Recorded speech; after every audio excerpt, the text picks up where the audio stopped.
coming to you live. We are at the AI4 conference. First time I've actually met Wes Roth in person. It's been really fun to connect with you.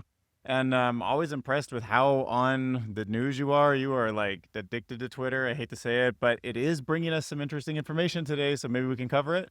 Yeah, AI never sleeps. Interestingly, it hasn't been that many things happening, but while we're here at the conference, we figured we'd shoot a quick video, put it online, because it does look like a few things are happening. And the first one is this. I'm guessing it's going to be that Elon drama with Sam. That's one of them. I don't like the fact that they're fighting, but I don't know. No, we're gonna dive into model. Let's what do you got model wise? Anything new?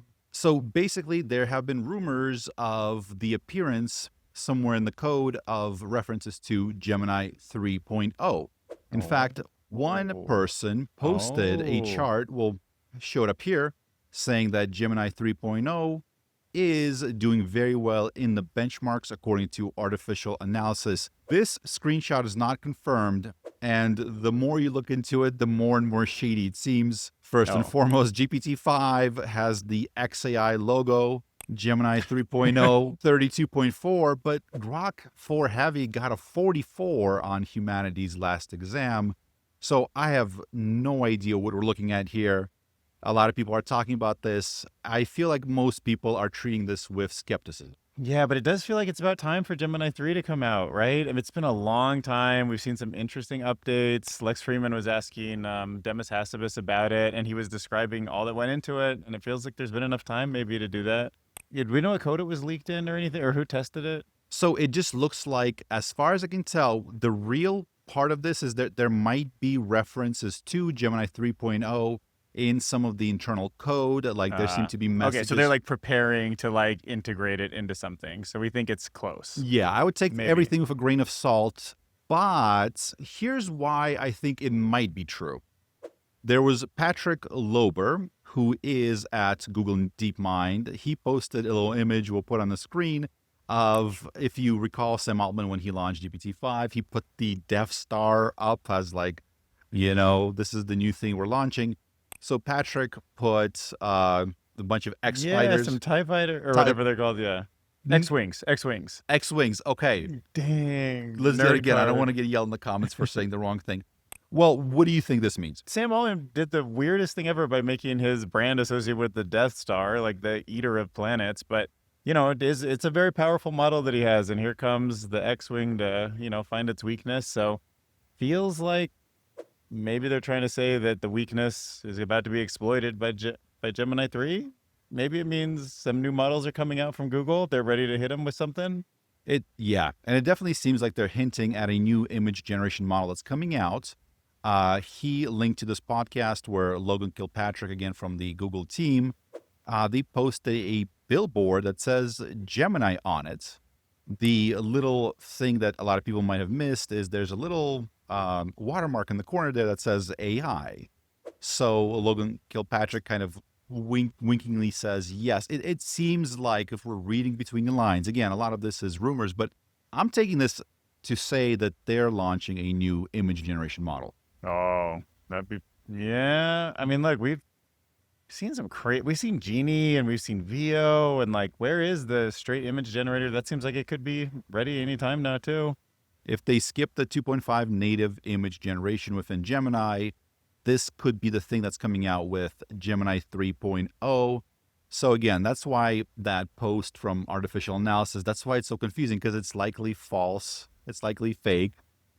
But at the same time, Gemini 3, we've been hearing rumors about it popping up at some point. And I remember some of the iOS versions had was it VS OS or whatever, VR OS? Like they had those early hints before before Apple had announced the VR headset. So it seems to me like that's a way you could possibly leak something, accidentally. Like there's a lot of different teams at Google trying to implement stuff as fast as possible. So would not surprise me if some framework of the entity is out there now. Exactly. And next, we also have Sam Altman and Elon Musk, unfortunately, fighting once again. So we'll cover that. Oh, you're going to address it? Let's talk about it. Why not? I mean, it's out there. It seemed like you shut me down at first, but it's dramatic. It's dramatic. It's not great. It's not great that they're fighting. I got to say that. Straightforward. What happened? Like who said what? And then I'll throw in my 2 cents. So Elon Musk had an issue with the fact that OpenAI is on the #1 spot on the Apple Store leaderboards.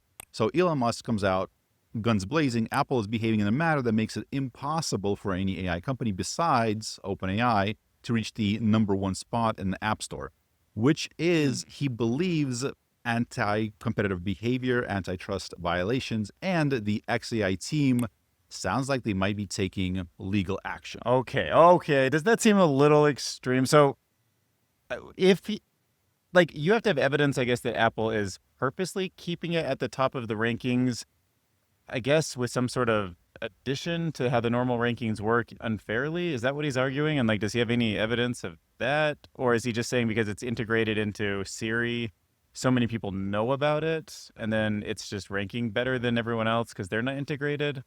Well, the first comment is there's a announcement by OpenAI and Apple that they have a partnership to integrate ChatGPT into Apple experiences. This is from June 10th, 2024. So maybe that's what he's implying, is because they have a partnership. Yeah. OpenAI has a preference. I once did an interview with Adam Shire. He's one of the founders of Siri. He actually helped negotiate with Steve Jobs when they sold it. And they were negotiating for Siri, what they call above the fold, even back in the day. Mm-hmm. And it was an independent app, and Apple had to buy Siri before they could acquire it. So, I feel like some companies get above the fold privilege if they work out the deal.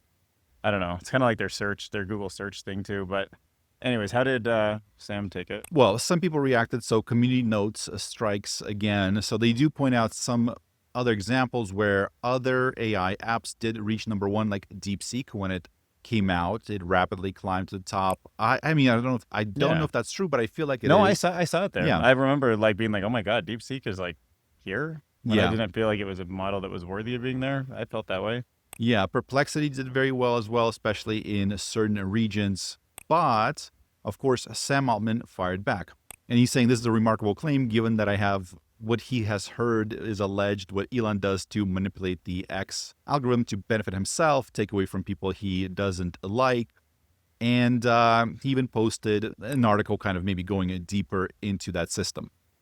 Why do you think he used the word alleged? Because, obviously, I don't think Elon I think Elon was alleging that OpenAI had got ChatGPT to the top unfairly. Unless he has solid evidence about it. Yeah, I think it's one of those words. I don't know. I don't have a legal background. It kind of backs you off in case something happens. I think that's a legal allegedly. term. That's a lawyer term, right? Yeah, that sounds like Sam. Allegedly, means I want to say this thing, but I don't want to get in trouble. So allegedly. And do we have any evidence that he's done that with the algorithm? He certainly could have, but I don't know if I've ever seen anybody go on record and say Elon asked me to adjust the Twitter feed so that his name goes for. I have actually. I feel like it's surprisingly in my feed, even sometimes when I ask not for it to be. So it does feel like he gets everywhere, but that is true. That's only anecdotal. But he does have a huge voice, wide too. reach. You know what I mean? So I would not be. Here's the thing: why would a billionaire buy such a massive sort of mass communication platforms if not to use it? On one hand, right? On the other hand, whenever you tweak the algorithm, it's going to go one way or another. So I'm sure. It's hard to say, but it does seem like Sam Altman is suggesting that, Elon Musk is basically using it for his own advantage. Elon Musk fires back saying, hey, Sam, you got 3 million views on your BS post. And it's a lot more than I've received despite having 50 times your follower count. Sam Altman responds with skill issue, which I think this is kind of the thing that kind of made this whole thing kind of go viral. Sam Altman, I didn't get that. I haven't seen that part. Skill issue? The skill issue is yes, get good, noob. I do love the 3-word replies, 2 words. I don't know. What's our job? Crown a winner, report more. What are the comments on Sam's thing about Elon actually changing the algorithm? Is there community notes for it? Oh, actually, Javi Lopez. I like Javi. He's cool. He's the founder of Magnific. So he's saying that, but Grok and X are both #1, it seems. Or at least that's what Elon Musk posted in the past. You know what? I I honestly don't care who's wrong, who's right. I do think they have some animosity and some competition based on some of the previous things that happened. I mean, they launched OpenAI. It's easy to forget that, but that was mainly in the beginning. It was Sam Altman, Elon Musk. I believe Greg Brockman was Yeah, the back third in the person day. in there. Then they brought Ilya on board.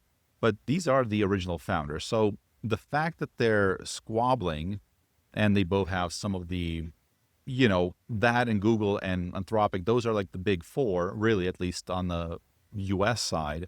So I don't love the fact they're squabbling over this stuff, but who knows? Yeah. Also, when you put yourself in Tim Cook's shoes and you think about what Apple needs to do, they have a lot of concerns that something bad would come through on a Siri request and it would reflect bad on the company. So I feel like from their point of view, they're just trying to play it as safe as possible. I know Apple did have a lot of conversations with Google before they ultimately went with that ChatGPT announcement for integration. And if there's anything about Grok, as fun as it is and as unhinged as it can be, it does feel like someone like Tim Cook wouldn't be as inclined to integrate Grok. It's just a little too, pushing the boundaries for a company that's an extremely large, stable kind of core base. So maybe that's the thinking behind his integration. Yeah. And one other way of looking at it is, back in the 90s, you had the various East Coast and West Coast rappers Oh, that figured yeah. out that, yeah, if you have, Tupac and Biggie. yeah, well, we're in Vegas now, by the way. So Yeah. yeah, it's out. We could take, yeah, it's not We too can- far from here. Yeah. We're not going to mention anything because then we're going to have to mark it as whatever on the YouTube algorithm side. But But it's a West Coast, East Coast thing to you? well, I feel like they noticed that when you have rap beef, record sales go up. So if Elon owns Twitter/X, What's better than him creating more drama? I think that works out for him. It's not too bad for Sam Altman either, because I mean, it just attracts more eyeballs. Notably, Apple's not mentioning anything. They're like, we don't care. We're not playing this game. But Yeah. But he went after Satya Nadella a couple days ago too, right? oh, no way. I must have missed that. Yeah, so Elon said that OpenAI is going to eat Microsoft alive. And Satya Nadella replied with, we're excited to put the newest version of Grok on our Azure cloud. So he just used the attention to kind of market. He didn't really fire back, I would say. But it was pretty brutal. I respect that. What was it? What was the company where the CEO and the HR person got into some trouble? Is it Telescope? Oh, Astronomer? Astronomer. Yeah. I love the response because through that whole drama, they come out with just, oh yes, let me. Is it Gwyneth Paltrow that did their little? She comes out and she's like, yes, we do manage data, blah blah. They just took the whole thing. Yeah. And they took all that free attention, that free media attention, and are like, we're going to use this to just talk about what we do. We're not even going to address it. They kind of did. Yeah, They didn't ignore it. They're like, oh, yes, I know you want to know more about this, but here's what we do. I mean, that's kind of brilliant, Yeah, right? I think so. And I think, okay, so I'm pretty unsure about this, but I think Gwyneth Paltrow dated one of the guys from Coldplay or something. Do you know that? There was something like that, yeah. That's part of why they picked her, because that has like relationship drama kind of Right. built into it, but it's a professional, like, I don't know, dude. The way social media works is just crazy. But I mean, I love that response. I love Satya's response. It sounds like he was just like, oh, and we have Grok available. Yeah, he just used it. Like, by the way, you can get on Azure. Get them Love it. both on Azure. We host both. That's all he did. Which actually probably is the best. I feel like Elon's probably like, I don't feel like I need to attack Satya right now because he's just going to use it for marketing. Sam at least is like giving him some sport. But they say you're always supposed to punch up, so I don't know. Maybe he feels like a little bit threatened. Elon does that. Sam's so kind of in the lead. I mean, they're both doing really well, but he's a little bit in the lead still. And just Yeah. wants to, Certainly. and of course, all the history of him actually helping create OpenAI and yeah. getting kicked out for wanting control or whatever. Yeah, I mean, we saw some of the emails.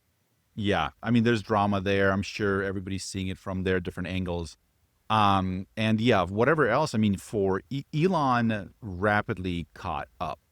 He seemed like he bet on the right thing. He's like, we're going to buy a boatload of GPUs. Dude, the Memphis cluster 2 or whatever is just, how is he moving so fast? I mean, the execution is unbelievable. Apparently, he purchased do you order stuff online that gets delivered to your house? I think I know what you're talking about, yeah. He ordered a nuclear power plant. Yeah, Yeah, like delivered. in parts from around the world and set it up right now. That's a baller move, I It's gotta very say. scrappy thinking, and it is the way to win in the business world, it seems like. So, but yeah, I hope Gemini 3 comes out. I feel like Google has some pretty awesome people Mhm. working on their Oh stuff, and yeah. obviously Demis Hassabis is one of my favorites in the space. So, We actually, at this conference, Jeffrey Hinton gave one of the keynote speeches, which is very, very exciting. We interviewed a few people that are from some of the companies. I mean, probably can't talk about it yet, but they're companies you've heard of. So hopefully we'll be posting those soon. And in other kind of unrelated news, but I mean, you remember Leopold Aschenbrenner yeah, of course. You haven't heard from him for a while, but I for a loved while. all those podcasts. Is he back? So it looks like that's kind of what I'm judging it to be. So he is posting that of a Wall Street Journal article talking about the billions flowing to new hedge funds that are focused on this AI technology. If people are not aware, he has a hedge fund focused on various No, AI technologies. So of course. that's his game. So it seems like everybody's kind of talking their book, so to speak. And I'm curious what people think, because I talk to my audience on my channel. This is going to be on Dylan's channel. What does everybody think about Elon in terms of, is he playing a game to get results, or he's just honestly, you know what I mean, reacting to Yeah, it? Is that him playing a role, or is that him unhinged, quote unquote? yeah. What's your take on that? I don't know. I mean, since I can't be in anyone's head, I don't really know. But I've certainly come across people who seem like they play a game, like a media game, and they say things that I don't think they'd ever say if the camera wasn't rolling, and they kind of know how it triggers people and how views come. And I mean, sometimes I even feel like a slave to this algorithm. It's like makes me want to cover things that I'm not completely wanting to talk about, but it just have to. So I feel like it's more of a game for most of the people who are that successful. Yeah. Yeah. It's interesting if you, even with all the resources, everything else to get on top, you have to still play the game, or you're able to maybe speak your mind more. I mean, I have no idea. It's hard to tell. Yeah.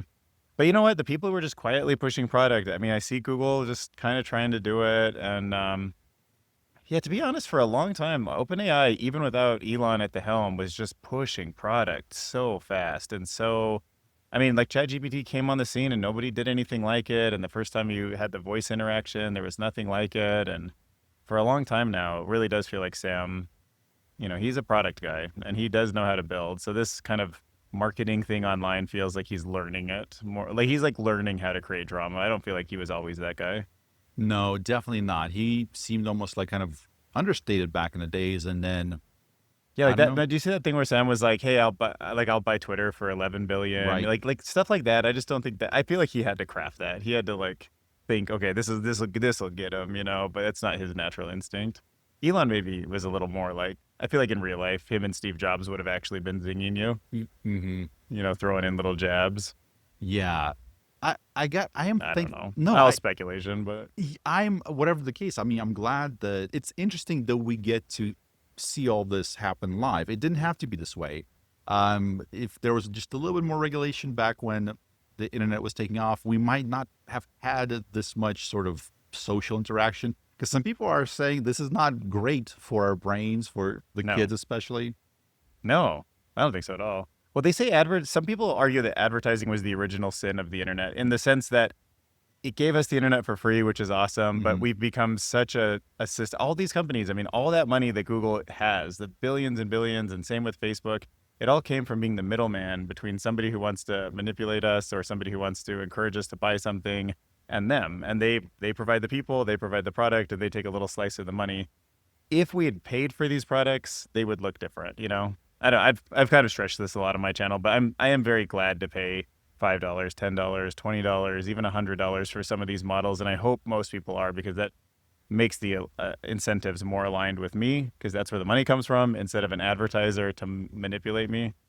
Just feels like a better way to build these things, but I feel like there's probably 1% of the audience that's like yelling at their computer screen right now, going, or if we just built everything open source, because that's, or both, yeah. well, but that's the thing where a lot of people believed, because there were attempts to create a lot of this stuff open source.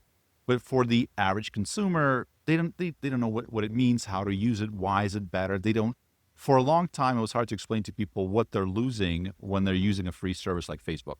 Yeah, yeah, exactly. I feel And like now we kind of know, like on the societal level, the damage that wasn't so obvious Mhm. when you were just, oh, I sign up for free. Yeah, yeah.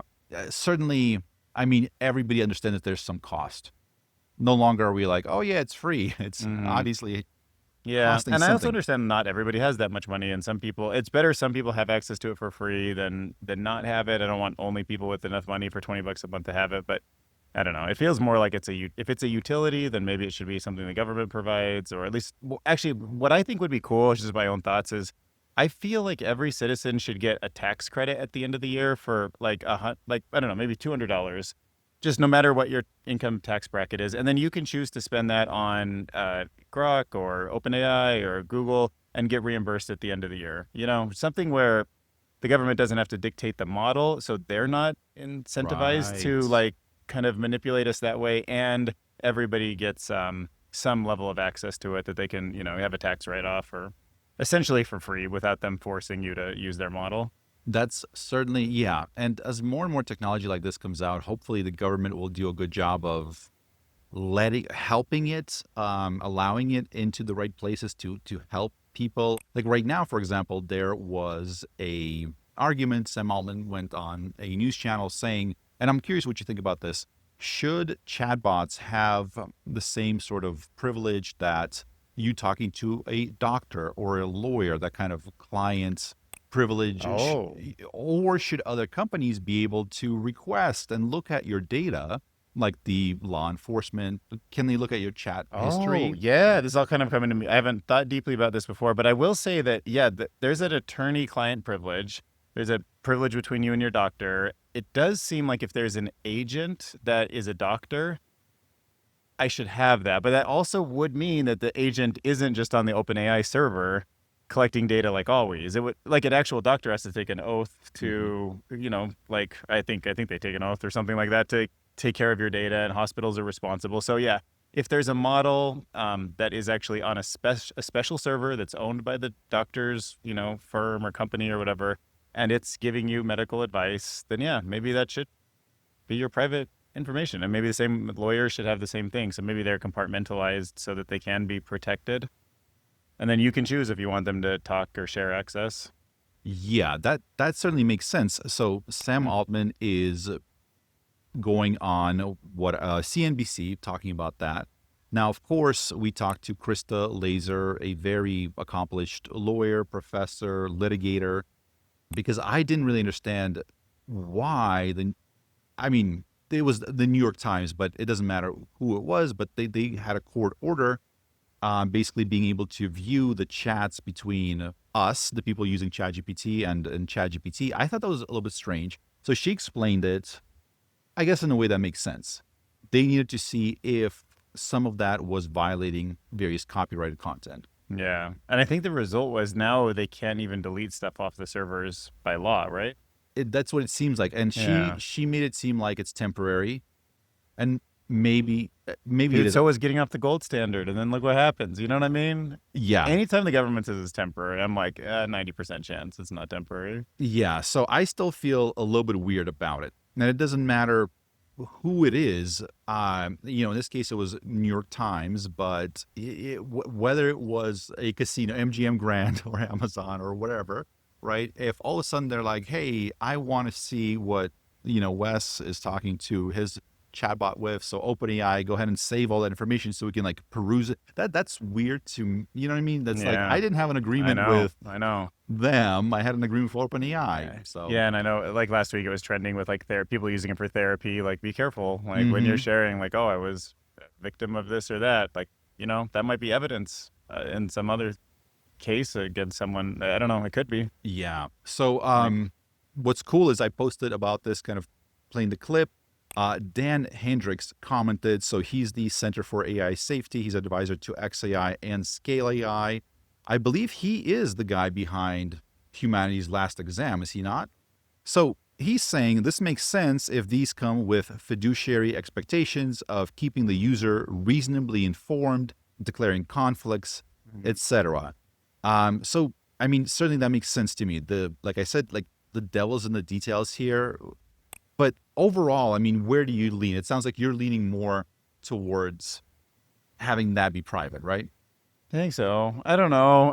So unfortunately there's no prediction I have more than like 3 to 10 years out where there is much privacy. I mean, there could be certain things that are just completely contained and running locally, but it just seems to me that AI has this amazing ability to fold proteins and find basically needles in haystacks, Mm-hmm. and Yep. anonymized data the way it's always been done just isn't going to work. I think somehow when my credit score has a pattern that's anonymized and my browsing habits have an anonymized thing and a couple other photos and stuff like are on the internet and it knows where I am, I just think everybody gets almost everything exposed, except for just really specific things that are truly kept offline for specific reasons. Yeah. In a sea of data used to be that you needed human attention to sift through it to gain insights. With AI, it feels like just you can collect so much information about a person just through like as they go about the Yeah, world, there's just certain traces of them that they leave, whether that's right. the Wi-Fi that we connect to, Remember AirDrop the like devices. I guess we talked about, but we talked about the Aura Ring guy, and he like one of breaking news. One of the podcasts we have is with somebody from Aura Ring, but yeah, Great, some great of the podcast. tiniest details, like the distance of your heartbeats or whatever that little thing can pick up, can give hints days in advance of certain diseases, and give you hints that just nobody else could. And that's what machine learning does with these variables. It can find needles in haystacks, and yeah, it just seems to me like privacy is it's just going to be just have to kind of assume it's going to be hard to really, really hard to hang on to. But I'm in favor of trying to hang on to it. Yeah. Curious what you think about this. So I've heard this news a while back. I'm not sure if it's true, but let's pretend for a second it is that just as a theoretical, I believe Walmart takes life insurance contracts out on a lot of their employees, like the workers. Okay. So in case they have a heart attack at work, they drop dead, Walmart gets paid, which I think some people might find a little bit strange, Yeah, that is a little right? weird. Because it's like, I what? mean, yeah. I mean, I I mean, guess you got to protect against weird stuff, but it also kind of means like, can you just kill someone and then you're like got it financially no like punishment? right. And just the idea, like, should they be collecting money? Should that be on their balance sheets, like collecting money from the death of Yeah. their No, I don't like it employees? because it doesn't feel like it's incentivizing an alignment. Everything's an alignment problem. It's not Yeah. just AI. It's also just all these little things in life. But yeah, But now we're talking to the people from Aura Ring.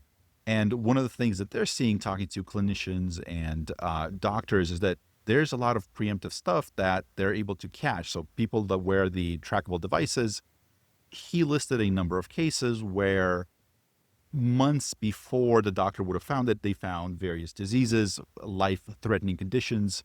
And the Aura Ring picked it up long before the doctor would have, or that person might have not even decided to check with the doctor. It might have been too late. But and that's obviously incredible because it saves human lives. You know what I mean? It helps yeah, people, get to the doctor in time.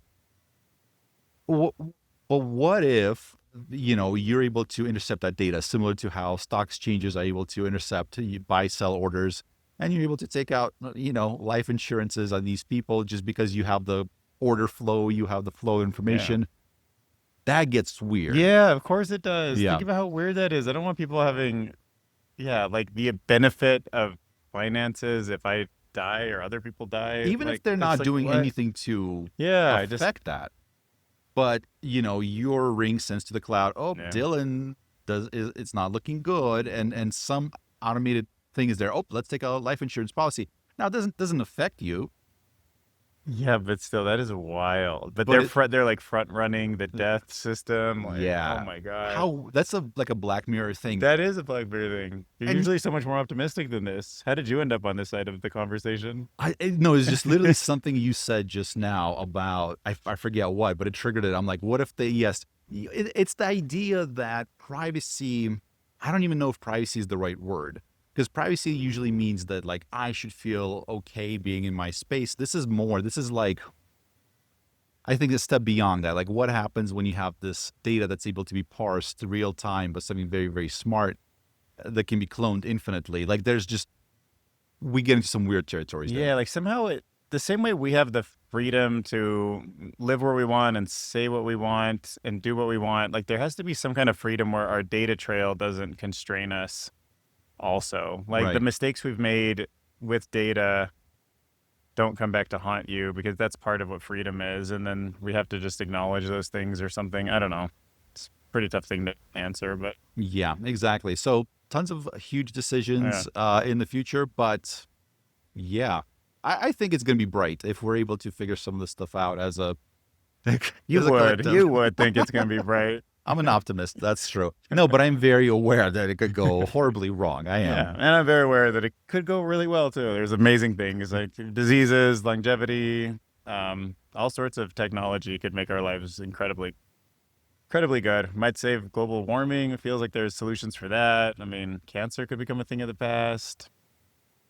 So who knows? Full VR experiences could be the most entertaining thing humans have ever done before. Absolutely. So let's just take it day by day, I guess. But yeah, thanks for doing this kind of impromptu video with me. I love this. I've never done anything like this Yeah, me before. neither. I think we should get a shot and just like maybe show people where we are. We're under an escalator right now. We're under an escalator. There's a lot of walls that are fake plants. So we're sort of surrounded by these fake plants that sort of create a room-like environment. We created a little nook where like people in the conference who want to get away from everything think they found a little nook, and then we surprise them because we're filming back here. We're like, welcome, sit down. Yeah, that's even more shocking. They're like, oh, sorry. What is that, To Catch a Predator show? He's like, sit down. Sit down. We need to talk. No. Come back here. We've been tracking you for a while now. Come on in. That'll be the new podcast. We tracked you. Now you're on podcast. I think we went off script there. All right. I guess a long time ago. Go ahead. I was going to say goodbye. See you in the next video. See you in the next one. Thank you so much. See you soon.